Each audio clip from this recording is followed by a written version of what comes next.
फहद तुम्हें क्या? मम्मी फहद को क्या हो रहा है? अहमर, ये क्या किया तुमने?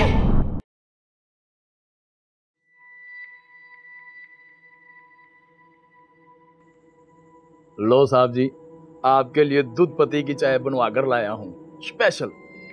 मजे से पिए, खुल के पिए, फिर पता नहीं जिंदगी में मुलाकात हो के ना हो। ये ले। अल्लाह ना करे कि ऐसे मुलाकात हो हमारी कभी। अल्लाह ऐसे हालात से दुश्मन को भी बचाए। और साहब जी, मेरा वो मतलब नहीं था। और बाकी आप ठीक कह रहे हैं कि रब किसी दुश्मन को भी यहाँ ना लाए। आपने यहाँ का माहौल तो देख ही लिया है। यहाँ मैंने जिंदगी को बहुत करीब से देखा है और बहुत कुछ सीखा भी है। और बस जी, ये सीखना सिखाना क्या है, वो बंदा टाइम ही पास करता है।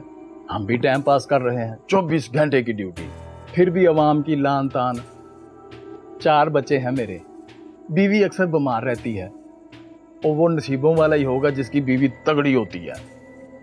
इस बीमारी की हालत में भी ना आपकी भाभी की आवाज बड़ी करारी है, मेरा त्राह निकल जाता है। और मैं तो घर को थाना और थाने को घर ही समझता हूँ। बाबर, गाड़ी तैयार है? लो जी, अब आप तैयार हो जाओ, आपके अदालत जाने का टाइम हो गया है।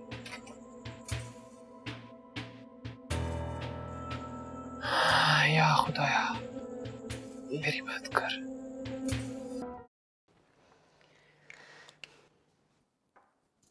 ओहो, आज तो बहुत तैयार नहीं हो रही।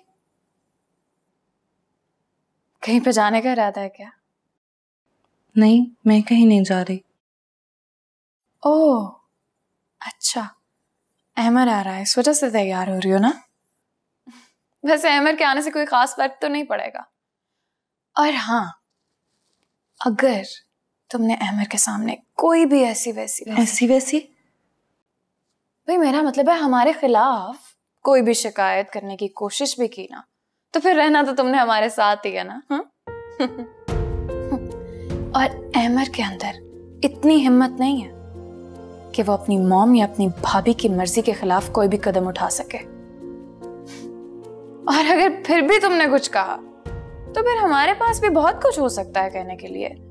भाई मेरा मतलब है, कहने में कितनी देर लगती है, क्या जाता है इंसान का, सिर्फ जुबान ही हिलानी पड़ती है ना। और हम शक और नफरत की ऐसी आग भड़का देंगे कि तुम सारी उम्र उसमें जलती और भुनती रहोगी। लगी समझ तुम्हें? मैं अमर से कोई बात नहीं करूंगी। ना ही कहो तो अच्छा है। वैसे एक बार कह के भी देख लेना, कोई फर्क तो नहीं पड़ेगा। मना नहीं कर रही हूँ, समझा रही हूँ सिर्फ तुम्हें, वो भी तुम्हारे अच्छे के लिए।